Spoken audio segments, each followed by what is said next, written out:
ஹே guys, எல்லாருக்கும் வணக்கம் and welcome to my channel. This is master Haskins. நம்ம channel subscribe பண்ணுங்க, லைக் பண்ணுங்க, சேனல் வச்சுக்கோங்க. என்ன பார்க்க போறோம் அப்படின்னா வந்துட்டு இட்ஸ் உப்பு புளி காரம். என்னடா இது உப்பு புளி காரம் அப்படின்னா வந்துட்டு சரி உப்பு புளி காரம் அப்படிங்கிற ஒரு வெப் சீரிஸ் வந்துட்டு டிஸ்னி ப்ளஸ் ஹாட்ஸ்டார் ரிலீஸ் ஆகுன்னு நினைக்கிறேன். ஸோ அந்த வெப்சீரிஸ் வந்துட்டு என்ன மாதிரி இருக்குது அண்ட் இதில் சொல்ல வந்திருக்காங்க அண்ட் இதில் என்ன நடந்திருக்குது அண்ட் ஃபஸ்ட்டு 4 எபிசோட். ஸோ இது வந்துட்டு அந்த ஹார்ட் பீட் அப்படிங்கிற வெப்சீரிஸ் கணக்கில் வர ஒரு வெப்சீரிஸ் தான். ஸோ இந்த நான் ஃபஸ்ட்டு 4 எபிசோட் எப்படி இருக்குன்னு நம்ம வந்துட்டு ஃபர்ஸ்ட் ரிவ்யூவில் போகலாமா?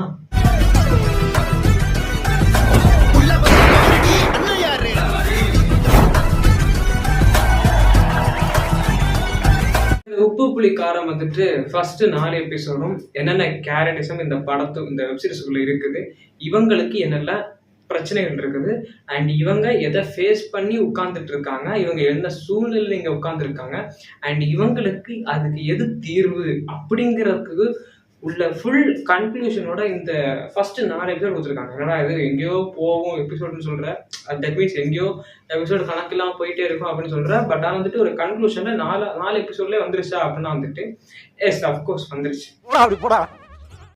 ஸோ ஃபஸ்ட்டு நான் சொல்ல போகிறது லைட் ஸ்பாய்லர் ரிவ்யூ தான் நான் பேச போகிறேன். அது என்ன அப்படிங்கிறத வந்துட்டு இந்த வீடியோவில் நீங்கள் பார்க்கும்போது உங்களுக்கு தெரிஞ்சுக்கலாம். ஸோ இந்த உப்பு புளி காரம் அப்படின்னு நீங்கள் தெரிஞ்சுக்கிட்ட உடனே கேட்ட உடனே வந்துட்டு உங்களுக்கு புரியுறது என்ன அப்படின்னா வந்துட்டு நானே சொல்கிறேன், இது ஒரு family entertain web series. So இந்த ஃபேமிலி என்டர்டெயின் சீரியல் மாதிரி இருக்கிற ஒரு வெப் சீரிஸ் வந்துட்டு எதை சொல்ல வராங்க அப்படின்னா இந்த உப்பு புளி காரம் பேஸ் பண்ணி சொல்றது ஒரு சமையல்.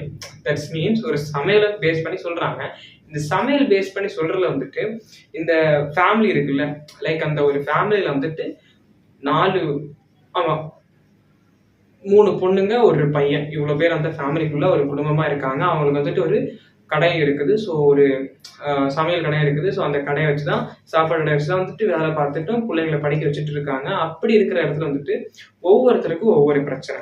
தட் மீன்ஸ் அந்த இடத்துல அந்த ஃபேமிலி அந்த ஒரு அப்பா அம்மாவுக்கு வந்துட்டு ஒரு பிரச்சனை இருக்குது.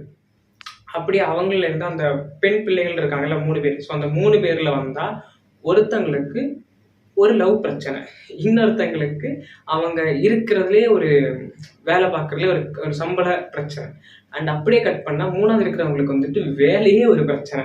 4வதா ஒரு பையன் இருக்கான்ல, ஸோ 4வது இருக்கிற பையனுக்கும் வேலை ஒரு பிரச்சனை அண்ட் இந்த ஒரு பிரச்சனை எல்லாம் கடந்து வந்துட்டோம்னா அந்த ஃபர்ஸ்ட் பொண்ணுக்கு ஒரு பிரச்சனை சொன்னேன், அந்த லவ் மேட்டரை பேஸ் பண்ணி அப்படியே கட் பண்ணா இன்னொரு சைட்ல அந்த எக்ஸ் பாய் ஃப்ரெண்ட் இருக்காங்கல்ல, ஸோ அவன் சைட்ல இருந்து ஒரு பிரச்சனை. அப்படியே கட் பண்ணா இன்னொரு சைட்ல இவர் வந்துட்டு ஒரு சினிமா ஷூட் அந்த மாதிரி லைக் வந்துட்டு ஒரு ஆட் ஃபிலிம்ஸ்லாம் இது ஷூட் பண்றாரு. ஸோ இதை எப்படி பேஸ் பண்ணி எடுக்கலாம், எப்படி கண்டக்ட் பண்ணி எடுக்கலாம், ஸோ அப்படிப்பட்டவர். ஸோ இவரோட ஷூட் பண்ணார்ல, ஸோ அவங்களால நிறைய பிரச்சனை. ஸோ இப்படி வந்துட்டு காலையில என்ன விளையாட்டு காட்டுறாங்க, எப்படி எல்லாம் சோதிக்கிறாங்க, பொழுது விடிய விட மாட்டேங்கிறாங்களே ஐயா. என்னென்ன பிரச்சனை எங்கெங்கெல்லாம் உலாவுது, ஸோ இதுக்கு என்ன பேஸ்மெண்ட், இதுக்கு என்ன அர்த்தம் அண்ட் இந்த அம்மா அப்பாவுக்கு ஒரு பிரச்சனை சொல்லல, அதுதான் மேஜர் பிரச்சனை சொல்ல முடியாது. சீரிஸ் பாருங்க, இந்த அம்மா அப்பாவுக்கு இருக்கிற பிரச்சனை வந்துட்டு அங்க அவங்களுக்கு எந்த ஒரு பிரச்சனை வருது. ஸோ இப்படி வந்துட்டு எல்லாமே ஒரு பிரச்சனையில ஃபர்ஸ்ட் 4 எபிசோட்லயே இவங்களுக்கு என்ன பிரச்சனை இருக்குது, இதுக்கு என்ன தீர்வு அப்படிங்கிறது வரைக்கும் அந்த வெப்சீரிஸ் சொல்றாங்க. இப்படி சொல்லும்போது இந்த ஃபர்ஸ்ட் சீக்வன்ஸ்லயே வந்துட்டு ஒரு ஜாலி என்டர்டைன்மெண்ட். எப்படின்னா வந்துட்டு இது ஒரு குடும்பம். ஸோ இந்த குடும்பம் வந்துட்டு எப்பவுமே இப்படி ஒரு அட்ராசிட்டிஸா இருக்குமா அப்படின்னா வந்துட்டு இந்த போன ஒரு 3 பொண்ணுங்க ஒரு பையன் வீட்டில் வந்து உட்காந்துருக்கான் அப்படின்னா வந்துட்டு லைக் குடும்பமா இருக்காங்க அப்படின்னா அவங்களுக்குள்ள நிறைய சண்டை சச்சரவு வரலாம். இப்போ ஒரு அண்ணன் தங்கை இருந்தாலே வந்துட்டு பிரச்சனை வருது.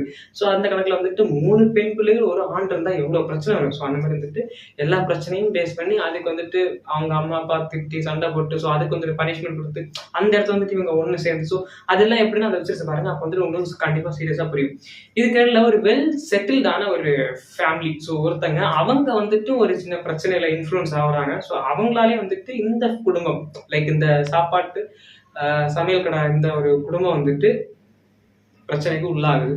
அப்படி நான் இந்த இதுல வந்துட்டு எத்தனை பிரச்சனை சொன்னேன் தெரியாது எனக்கு, ஆனா அவ்வளோ பிரச்சனை இந்த வெப் சீரிஸ்ல இருக்குது. போடா, ஆண்டவனே நம்ம பக்கம் இருக்கா. ஸோ இந்த அவ்வளோ பிரச்சனையும் கடந்து இதுக்கு இடையில வந்துட்டு இதுக்கு தீர்வு சொல்றேன்ல. ஸோ இந்த தீர்வு வந்துட்டு இருக்குது, ஆனா அதை அவங்க கண்ணு முன்னாடி இருந்துமே வந்துட்டு அவங்க அதை யூஸ் பண்ண மாட்டாங்க. இப்போ வந்துட்டு நான் ஒரு எக்ஸாம்பிள் சொல்றேன். இப்போ எனக்கு வந்துட்டு இந்த கண்ணு முன்னாடியே வந்துட்டு லைக் ஃபோன் இருக்கு. அந்த ஃபோனுக்கு நான் என்ன பண்ணணும் அப்படின்னா வந்துட்டு பேக்ரவுண்ட், கண்ணுக்கு முன்னாடி ஃபோன்ல தெரியறது பேக்ரவுண்ட். ஸோ அந்த பேக்ரவுண்ட் சேஞ்ச் பண்ணலாம்.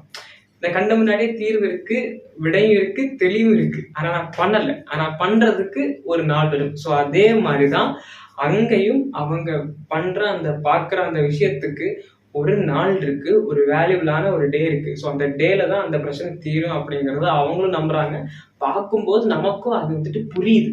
அந்த 4 எபிசோட்ல, ஃபர்ஸ்ட் 4 எபிசோட்ல, தட் மீன்ஸ் அந்த 4 எபிசோட்ல உங்களுக்கு எல்லாமே புரியும் அப்படிங்கிற சொல்ல வரேன். இந்த உப்பு புளி காரம் வந்துட்டு கண்டிப்பா உங்களுக்கு ஒரு உப்பாகவும், ஒரு புளியாகவும், ஒரு காரமாகவும், ஒரு கசடு தட்டுற ஒரு விதமாகவும் இந்த எபிசோட்ஸ் இருக்குன்னு நினைக்கிறேன். ஸோ மறக்காம செக் பண்ணி பாருங்க.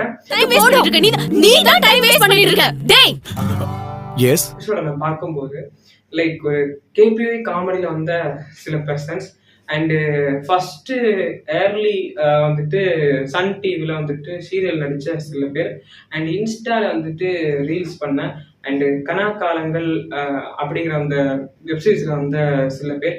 ஸோ இவங்கெல்லாம் சேர்ந்து தான் வந்துட்டு இந்த வெப்சீரிஸ்ல குழுவா இருக்காங்க, குழுவா அமைஞ்சு வேலை பார்த்துட்டு இருக்காங்க, நடிச்சுக்கிட்டு இருக்காங்க. ஆனா புதிய முகங்கள், நிறைய முகங்கள் இந்த வெப்சீரிஸ் வந்து இன்ட்ரோடியூஸ் பண்ணியிருக்காங்க. அண்ட் இதை பார்க்கும்போது வந்துட்டு செம்ம இன்ட்ரெஸ்டிங்கா இருக்குது. ஸோ எனக்கு இந்த 4 எபிசோடு பார்க்கும்போது வந்துட்டு போர் அடிச்சிச்சா, இல்லை வேற என்ன சம்திங் ஏதாவது வந்துட்டு இருக்கா, இல்லை வந்துட்டு அப்படி உங்களுக்கு ஏதாவது தோணுதா அப்படிங்கிற நீங்க ஏதாவது கேட்டீங்கன்னா வந்துட்டு ஒரு ஆள் கொஞ்சம் அந்த சீரியல் நம்ம வந்து பார்த்தா வந்துட்டு லைட்டா இழுப்பாங்க தெரியுமா, ஒரு லேக் செக்ஷன் இழுப்பாங்க தெரியுமா. ஸோ அந்த மாதிரி வந்துட்டு சில லேக் செக்ஷன் மட்டும்தான் இருக்கே தவிர மற்றபடி இந்த சீரிஸை பார்த்தா வந்துட்டு ஓகே நல்லா தான் இருக்கு அப்படி மாதிரி தோணுது. ஏன் அப்படின்னா சில கிரிஞ்சுத்தனம் என்ன அப்படின்னா வந்துட்டு இவங்க அப்பா வந்துட்டு என்ன பேசினாலும் அது அவங்களே கடுப்பு தான் ஆகுது. ஸோ அந்த வெப்சீரிஸ்ல இருக்கிறவங்களே கடுப்பு ஆகுற மாதிரி தான் சீன்ஸ் வச்சிருக்காங்க. நமக்கு பார்க்கும்போது அது கடுப்பாகுது. இப்போ நம்ம என்ன பேசினாலும் வந்துட்டு வாழ்க்கைன்றது உப்பு மாதிரி, அதுக்கு ஒரு தத்துவம் எனக்கு தெரியாது, அந்த மாதிரி வந்துட்டு அவரு சொல்லி சாப்பாடை வச்சு ஒரு தத்துவம் சொல்றாரு. இன்னொரு இரிட்டேட்டிங் செக்ஷன் என்ன அப்படின்னா, ஒரு பணக்கார ஃபேமிலின்னு சொன்னேன்ல, ஸோ அதில் வந்துட்டு ஒருத்தி வருவா, ஒரு பெண் வருவாங்க. அவங்களும் வந்துட்டு ஒரு இரிட்டேட்டிங் செக்ஷன் என்ன அப்படின்னா வந்துட்டு ஸ்டார் படம் பார்த்தீங்கன்னு தெரிஞ்சிருக்கும். ஸ்டார் படம் பார்த்தீங்கன்னா அந்த ஸ்டார் படத்துல வந்துட்டு செகண்ட் ஹாஃப்ல ஒரு ஹீரோயின் இன்ட்ரோடியூஸ் ஆவாங்க, ஒரு பிட்ல வந்துட்டு இன்ட்ரோடியூஸ் ஆவாங்க. அவங்க தான் ஃபுல் ஜேர்னி வந்துட்டு செகண்ட் ஹாஃப்ல அவங்க கூட பயணிப்பாங்க, நம்ம கவின் கூட. அந்த கேரக்டர் வந்துட்டு ஓவர் ஆக்டிங் பண்ற மாதிரியும், அண்ட் அந்த கேரக்டர் வந்துட்டு எதுக்கு இங்க வந்துச்சு, என்ன பண்ணிட்டு இருக்கீங்க, அது மாதிரி நமக்கு தோணும். நல்லா போயிட்டு இருந்துச்சு. ஸோ அப்ப அந்த ஒரு கேரக்டர் வந்து எப்படி வந்துட்டு கெடுக்குதோ, ஸோ சில பேர் இந்த வெப்சீரிஸை பார்க்கும்போது உங்களுக்கு அப்படி தோணும், என்னடா பண்றாங்க அப்படி, என்னடா இவ்வளவு குறை இருக்கு அப்படின்றாங்க. சரி இதெல்லாம் வந்துட்டு மைனஸ் பாயிண்ட்ஸ் தான், லைட்டா ஒரு சின்ன மைனஸ் தான். மற்றபடி இந்த வெப்சீரிஸை பார்க்கலாமா வேணாமா அப்படின்னு கேட்டீங்கன்னா கண்டிப்பா செக் அவுட் பண்ணலாம் இந்த ஃபர்ஸ்ட் 4 எபிசோட். ஸோ மிச்சம் ஒரு 4 எபிசோடு ரிலீஸ் ஆயிருக்கு, நான் மறக்காம பார்த்துட்டு உங்களுக்காக ரிவ்யூ பண்றேன். அண்ட் இந்த 4 எபிசோடு உங்களுக்கு எவ்வளவு பிடிச்சிருக்கு பிடிக்கல அப்படின்னு நீங்க தான் சொல்லணும். பார்த்துட்டு என்னோட கமெண்ட்ஸ்ல சொல்லுங்க. அண்ட் பார்த்துட்டு பார்க்காம போகாதீங்க. ஸோ இந்த ரிவ்யூவை பார்த்தவங்க வந்துட்டு கண்டிப்பா என்னோட கமெண்ட் செக்ஷன்ல தெரிவிங்க. ஓகே, நான் வந்துட்டு பார்த்தேன் பிரதர், நல்லா இருக்கு brother, okay brother, super brother, இல்லை வந்துட்டு அவ்வளோ சீன்லாம் இல்லை பிரதர் அப்படிங்கிறதாவது உங்களுக்கு ஏதாவது மைனஸ் பாயிண்ட்ஸ் அண்ட் ஏதாவது ப்ளஸ் பாயிண்ட்ஸ் இருந்துச்சுன்னா கண்டிப்பாக சொல்லுங்க. நான் சொன்னதுல ஏதாவது சேஞ்ச் பண்ணணும், இல்லை வந்துட்டு லைக் நீங்கள் ரிவ்யூவில் கொஞ்சம் சேஞ்ச் பண்ணுங்க, இல்லை ரிவ்யூவில் வந்துட்டு ஏதாவது மாற்றம் தெரியுங்க அப்படின்னு உங்களுக்கு தோணுச்சுனாலும் கண்டிப்பாக சொல்லுங்க, நான் மாற்றிக்கிறேன். அண்ட் பேக்ரவுண்ட் மட்டும் கொஞ்சம் கழிச்சு சொல்லுங்க. அண்ட் மற்றபடி வந்துட்டு நம்ம சேனல் சப்ஸ்கிரைப் பண்ணுங்க, லைக் பண்ணுங்க, ஷேர் வச்சுக்கோங்க. முக்கியமாக நோட்டிஃபிகேஷன் பெல் ஆல் பண்ணி உங்க ஃப்ரெண்ட்ஸ்க்கெல்லாம் ஷேர் பண்ணி கொடுங்க. அண்ட் திட்டினாங்கன்னா பரவாயில்ல, இன்னொரு ஷேர் பண்ணுங்க. So this is master and bye.